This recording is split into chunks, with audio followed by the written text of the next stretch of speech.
Olá, sejam muito bem-vindos a mais uma novidade aqui do canal da Genial Investimentos. Eu sou Denise Barbosa, jornalista aqui da casa, e a novidade é que toda sexta-feira a gente vai ter aqui no canal um espaço para conversar sobre educação financeira. A gente sempre fala tanto que o brasileiro precisa de mais educação financeira, precisa aprender a lidar com o seu dinheiro, fazer o dinheiro crescer, se proteger da cobrança abusiva de juros, aprender onde colocar o dinheiro para poder ter um rendimento maior. Então aqui é esse espaço. Eu estou com Jurandir Cel, que é professor da Universidade Federal de Santa Catarina e é consultor de educação financeira aqui da Genial. Tudo bem, Jurandir? Tudo bem, Denise? Tudo ótimo. Olha, e para o assunto dessa primeira conversa nossa aqui, já quero que seja assim, a queridinha dos brasileiros, que é a poupança. E a gente teve uma notícia recente aqui sobre quanto que os brasileiros investiram ou sacaram da caderneta de poupança em janeiro. Vou colocar aqui meu óculos para ler os números aqui, ó. Tirando aí depósitos e saques, o resultado foi que os brasileiros resgataram 12 bilhões e 300 milhões de reais da poupança em janeiro, que é o maior valor da série histórica. Janeiro já é um mês que costuma ter saques, porque é aquele mês cheio de conta para pagar, aquelas contas que só vêm uma vez por ano, né, IPTU, IPVA, matrícula das crianças, já é um mês mais complicado, e depois, logo depois de dezembro, que muita gente também faz despesas, viaja e tal. Mas também tem muito aí das pessoas saindo da poupança por causa do rendimento baixo, né? Como é que você analisa esses números? Bom, eu acho que finalmente o brasileiro começou a descobrir o risco. Se a gente olhar os números de 2019, a gente vai ver que houve uma migração para as aplicações de maior risco. Bolsa de valores e fundos imobiliários. As pessoas começaram a ver que se elas ficarem só jogadas nas aplicações de baixíssimo risco, como a caderneta de poupança, elas vão acabar tendo o risco de perder para a própria inflação.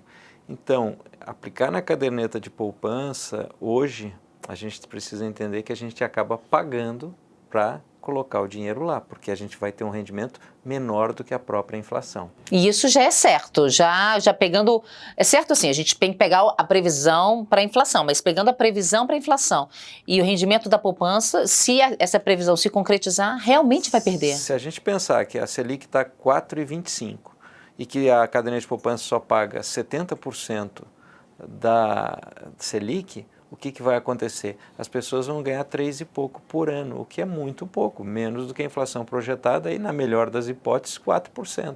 Não, 3 e pouco se tiver TR, se não tiver TR deu 2,97. 2,97. Hoje, por exemplo, com a Selic, hoje, do jeito que ela está, 4,25, como você falou, está 2,97. Ao ano. Ao ano, imagina. Então, a inflação vai ser superior, né? Então, as pessoas começam a ver que deixar dinheiro em valores significativos na caderneta de poupança é um erro, né? Antigamente era publicado o número de cadernetas de poupança com valores que superavam 100 mil até 1 milhão. Tinham muitas cadernetas de poupança com mais de 1 milhão. Isso é realmente uma loucura, né, que acontece. Mas será que tem isso ainda? Eu não sei porque eles pararam de divulgar esse dado, né? É uma pena, porque senão a gente saberia até, mas eu acredito que sim, tem muitas pessoas com valores muito significativos na caderneta de poupança.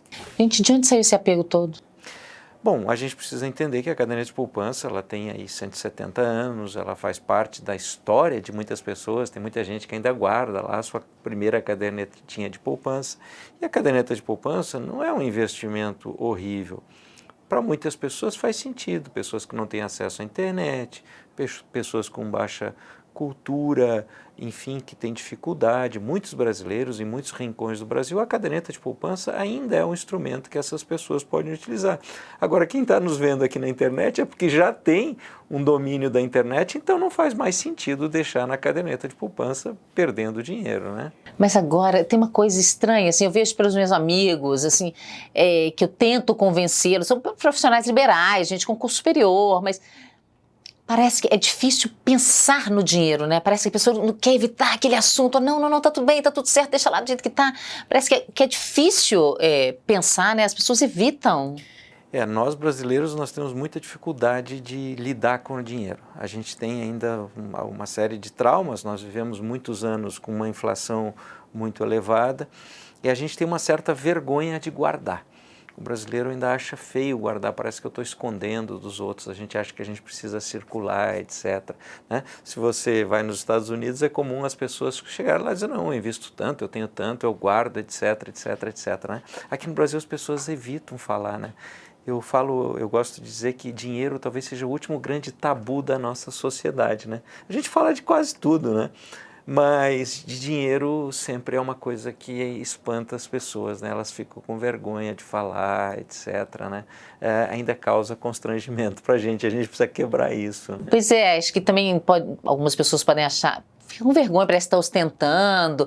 É mais ou menos aquela coisa, você fala assim, ai, que linda a sua blusa. Menina, paguei R$ 15 ali na promoção, sabe? A gente tem essa coisa de sempre botar para baixo, botar para baixo. Acho que as pessoas ficam com medo de ostentar também. Algumas, né? Outras não, né? É estranho isso, mas as pessoas ainda têm muita dificuldade de falar de dinheiro em família, muitas pessoas que têm dificuldades grandes de falar de dinheiro com os filhos, então o que a gente precisa desmistificar esse assunto. É fundamental que a gente converse, que a gente cada vez mais fale sobre dinheiro, né? Não sobre uma perspectiva de você acumular muito, de você guardar muito, mas educação financeira não é para você guardar dinheiro. Educação financeira é para você fazer boas escolhas, escolhas que melhorem a tua vida. Fazer reflexões e você pensar em boas escolhas. E a caderneta de poupança e os investimentos de baixo risco, eles são muito importantes para que a gente tenha aquilo que a gente chama de reserva de imprevistos, né? Que são aqueles gastos que ocorrem quando a gente não espera. Pode ser um problema, uma doença, um carro que a gente bate, um carro que estraga, mas até uma coisa boa. Por exemplo, uma amiga que te convida para ser madrinha de casamento. Lá vem um imprevisto, você precisa gastar. Se a gente não tem uma reserva em aplicações de elevada liquidez, e a caderneta de poupança é essa reserva para as pessoas mais simples do Brasil, o que acontece? A gente acaba caindo nas dívidas muito caras, como por exemplo o cheque especial, o cartão de crédito, e aí isso acaba virando uma bola de neve. Então isso é importante que a gente aprenda a ter esta reserva de imprevistos, né? Agora, as pessoas que estão lá inseguras de sair da poupança, você acha que elas estão com dificuldade ou com preguiça de aprender coisas novas, ou elas têm medo, ou estão apegadas naquela segurança que elas conhecem da poupança? O que será que está impedindo essas pessoas de darem esse passo? Eu acho que é o medo e a preguiça. Eu acho que muita gente tem preguiça, né? Tem preguiça de olhar, cuidar dos seus investimentos, né? Tem um certo traço cultural de que faz com que as pessoas não olhem quanto que eu estou perdendo, quanto que eu estou ganhando, né? Elas têm essa preguiça. Então as pessoas precisam olhar. Quem está aqui conhece a internet, certo? Pô, ao menos aplique em Tesouro Selic ou um fundo DI. Isso é importante porque vai render mais, né? Se você pegar um fundo DI, não os fundos que são oferecidos nas redes de bancos, que às vezes cobram taxa de administração muito elevada, que fazem com que o fundo DI renda quase a mesma coisa que a poupança, né? Mas que as pessoas aprendam a procurar os investimentos de maior qualidade, perdendo esse medo, certo? Tem muita gente que fala da reserva de imprevistos, esse dinheiro que deve estar nas aplicações de baixa liquidez. Então eu já vi gente, tem que ser 12 meses, tem que ser 9 meses, tem que ser 6 meses, né?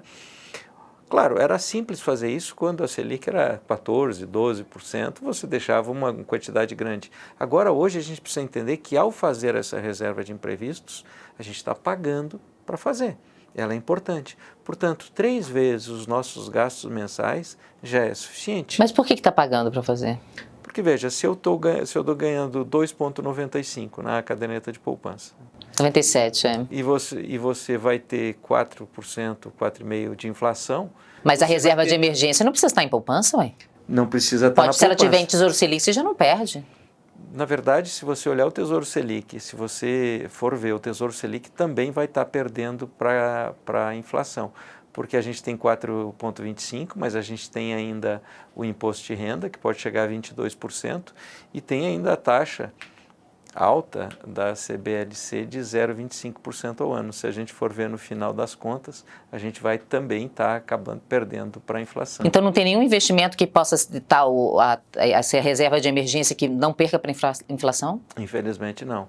A gente chegou num ponto, né, em que a reserva de emergência tem um custo. Isso é natural. Se a gente olhar na história da humanidade, quando a gente guardava cereais para um ano de colheita ruim, a gente tinha no ano seguinte menos cereais, porque eles diminuíam, às vezes estragavam, etc. A gente sempre pagou para ter essa reserva de imprevistos, né?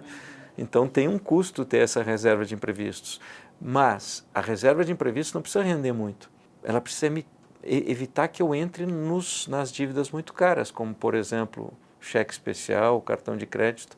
Veja que se eu ficar uma semana devendo lá, eu vou ter um custo muito mais alto do que o rendimento que eu tinha que ter em outra aplicação. Então o importante é ter essa reserva de imprevistos para evitar que você caia em dívidas caras, não é? Então a gente tem que pagar esse preço. Veja como mudou o Brasil, né? É isso aí. Obrigada, viu, Jurandir? Tá bom, obrigado, Denise. Olha, a você, muito obrigada. Deixe seu like, se inscreva aqui no canal e olha, semana que vem tem mais. Um beijo e até a próxima.